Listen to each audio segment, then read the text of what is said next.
So welcome you all to the third part of the first chapter, that is forces of the ICSE board physics. ठीक है.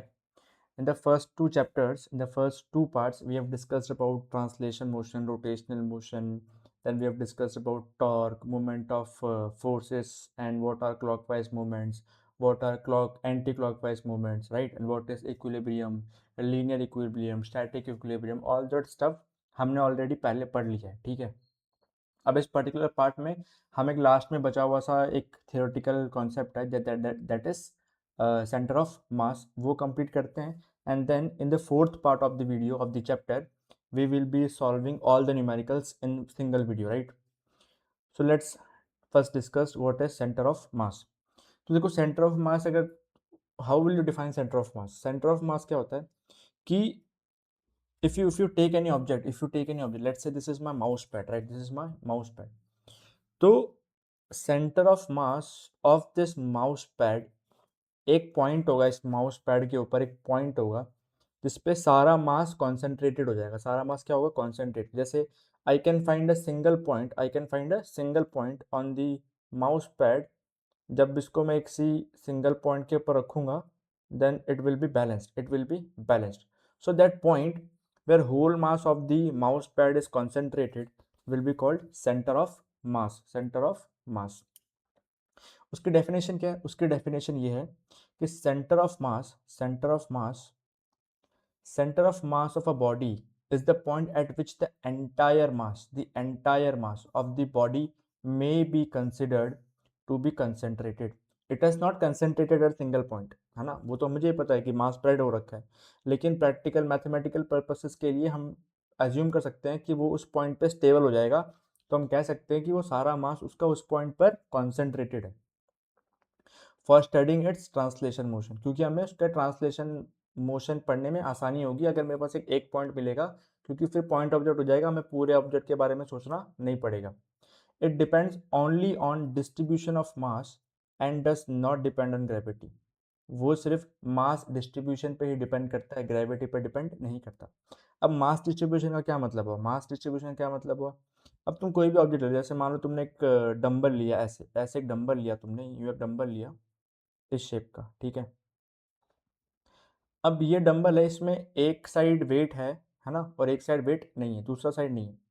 तो हम कह सकते हैं कि इसका जो मास कॉन्सेंट्रेटेड होगा वो इस तरफ होगा. मतलब अगर मैं इसको दो इक्वल पार्ट्स में डिवाइड करूं और इसको बैलेंस करने की कोशिश करूं, तो कहीं पे पॉइंट मिलेगा जिस पॉइंट पर वो बैलेंस हो जाएगा, जिस पॉइंट पर वो बैलेंस हो जाएगा. तो मतलब वो जो मास डिस्ट्रीब्यूशन है इसका एसिमेट्रिक है. अगर यहाँ पे एक और ऐसा वेट होता तो हम कहते हैं कि उसका जो वजन है वो बीच में कॉन्सेंट्रेटेड है.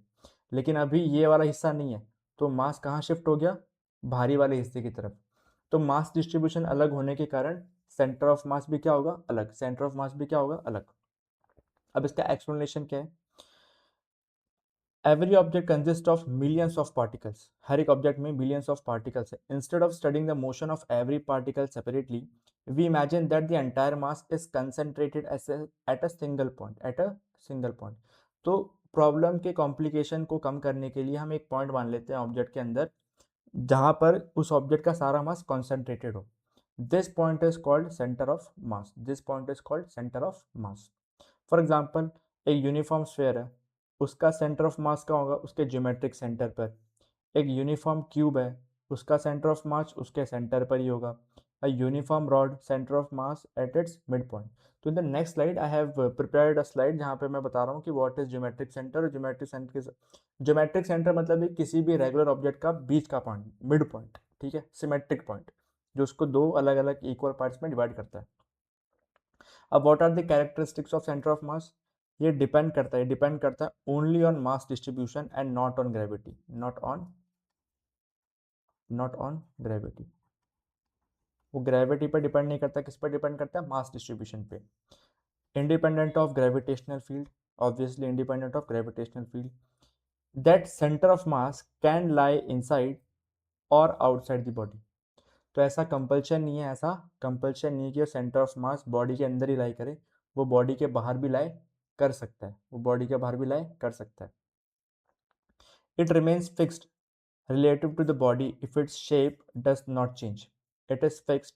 अगर किसी बॉडी का शेप चेंज नहीं हो रहा है, अगर किसी बॉडी का शेप चेंज नहीं हो रहा टाइम के साथ, तो वो हमेशा क्या रहता है, फिक्स्ड ही रहता है, हमेशा क्या रहता है, फिक्स्ड ही रहता है। Clear, clear. अच्छा, अब दो चीज़ें हैं, एक है सेंटर ऑफ मास, एक सेंटर ऑफ मास है और एक सेंटर ऑफ ग्रेविटी है दोनों सेम ही चीज़ पृथ्वी के ऊपर on the surface of earth, क्योंकि ग्रेविटी कांस्टेंट है, क्योंकि ग्रेविटी क्या है, कांस्टेंट है। तो पृथ्वी के ऊपर सेंटर ऑफ मास और सेंटर ऑफ ग्रेविटी सेम ही है, लेकिन इसमें कुछ फंडामेंटल डिफरेंसेस हैं जो पता होने चाहिए, जो कि मैंने इधर लिख दिए हैं। जैसे क्या, point where the entire mass of the body is assume to be concentrated, where as यहाँ पर मास की बात नहीं की जाती, यहाँ पे की जाती है वेट की बात। किसकी बात, वजन की बात। वो पॉइंट जहाँ पे ऑब्जेक्ट का सारा वजन कॉन्सेंट्रेटेड है, जहाँ पर ग्रेविटी एक्ट कर रही है, जहाँ पे मान लो मेरा सेंटर ऑफ मास है, तो इस पॉइंट पे ग्रेविटी एक्ट कर रही है, तो ये पॉइंट क्या हो जाएगा, centre of gravity, centre of gravity. ये डिपेंड करता है only on mass distribution, only on mass distribution, but ये दोनों पर डिपेंड करता है, mass distribution as well as gravity, दोनों पर डिपेंड करता है। ये independent of gravity, depends on gravitational field, exist outer space में भी एग्जिस्ट करता है, but meaningful only when gravity acts. यानी कि अगर कोई ऑब्जेक्ट स्पेस में है तो उसमें सेंटर ऑफ ग्रेविटी नाम की कोई चीज़ नहीं होती। वो आएगी कब इक्वेशन में, जब ग्रेविटी होगी, ग्रेविटी नहीं होगी तो मेरे पास सिर्फ होगा centre of mass, centre of gravity नहीं होगी, है ना। इट में लाई इनसाइड और आउटसाइड, इट में ऑल्सो लाई इनसाइड और आउटसाइड। क्लियर। जैसे मैं तुम्हें बताऊं कि इनसाइड और आउटसाइड का क्या मतलब है। जैसे मान लो कि, है ना, तुम्हारे पास एक, ये मेरा अर्थ है, ये मेरा अर्थ,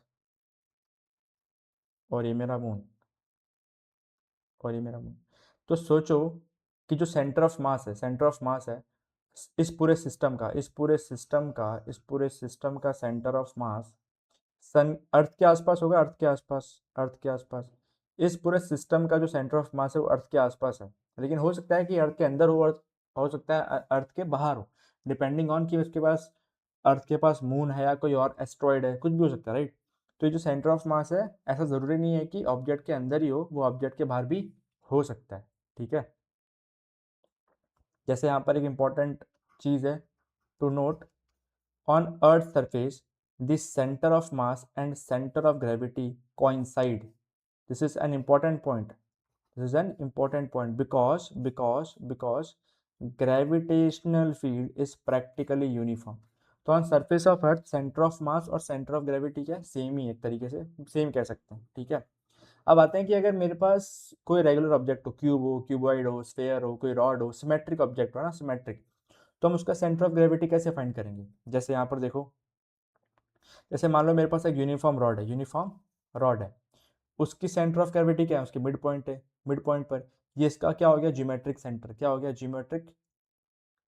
ज्योमेट्रिक सेंटर। मतलब ये वो पॉइंट है कि अगर मैं इसके थ्रू कोई एक्सिस पास करूं, तो जैसा ऑब्जेक्ट इस तरफ दिखता है वैसा ही ऑब्जेक्ट इस तरफ भी दिखेगा, है ना, क्योंकि यूनिफॉर्म डिस्ट्रीब्यूशन मास का। जैसे स्क्वायर प्लेट लूं, तो स्क्वायर प्लेट के बीच में जो पॉइंट होगा इसका ज्योमेट्रिक सेंटर है, वो उसका सेंटर ऑफ मास हो जाएगा। सर्कुलर डिस्क के बीच में सेंटर में वो क्या होगा, उसका ज्योमेट्रिक सेंटर। रिंग रिंग का ज्योमेट्रिक सेंटर क्या होता है, बीच में। देखो रिंग में क्या है कि उस रिंग में यहाँ पर एम्प्टी स्पेस है, लेकिन वो सेंटर ऑफ मास बीच में है, वो मटेरियल के अंदर नहीं है, मटेरियल के अंदर नहीं है।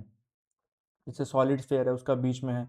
हॉलो स्फेयर का भी ज्योमेट्रिक सेंटर पर ही होगा, अंदर कोई मटेरियल नहीं है, लेकिन एम्प्टी स्पेस है, फिर भी सेंटर ऑफ मास का है अंदर। क्यूब है, उसका भी बीच में होगा, बिल्कुल बीचों बीच। क्यूब है, उसका भी बीचों बीच ज्योमेट्रिक सेंटर पे, और सिलेंडर का भी ज्योमेट्रिक सेंटर पे। तो सेंटर ऑफ ग्रेविटी किसी भी रेगुलर ऑब्जेक्ट का कहाँ पर होगा, बिल्कुल अंदर। ठीक है, inside the object geometric centre पे, है ना।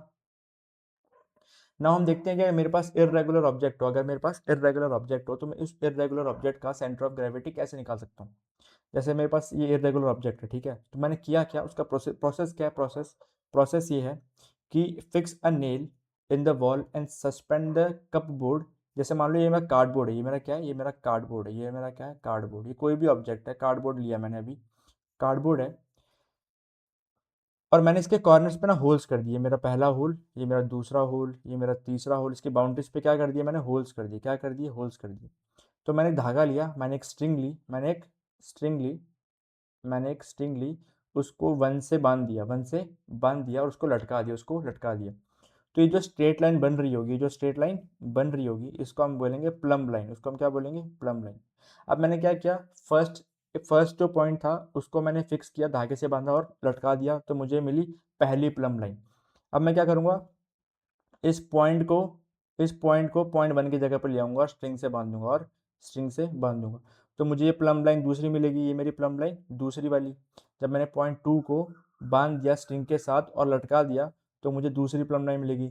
सिमिलरली मुझे थर्ड पॉइंट के लिए तीसरी प्लम लाइन मिलेगी, फोर्थ पॉइंट के लिए चौथी प्लम लाइन मिलेगी। और जिस पॉइंट पर वो सारी प्लम लाइंस इंटरसेक्ट करती हैं, वही है मेरा सेंटर ऑफ ग्रेविटी, वही है मेरा centre of gravity.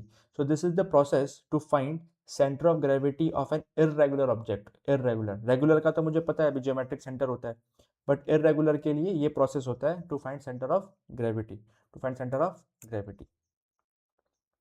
Now in the first part, I mean although the chapter में सर्कुलर मोशन भी है आगे, बट उससे पहले हम फर्स्ट पार्ट का जो न्यूमेरिकल है ना, फर्स्ट ए जो न्यूमेरिकल है, द फर्स्ट पार्ट का न्यूमेरिकल, वो पहले न्यूमेरिकल्स पूरे करेंगे and then we will shift to the second part of the chapter if it is circular motion and all that stuff. So we will do it after solving the numericals of the first part, ठीक है। I hope you have liked this video. Comment your doubts in the comment section, and thanks for watching.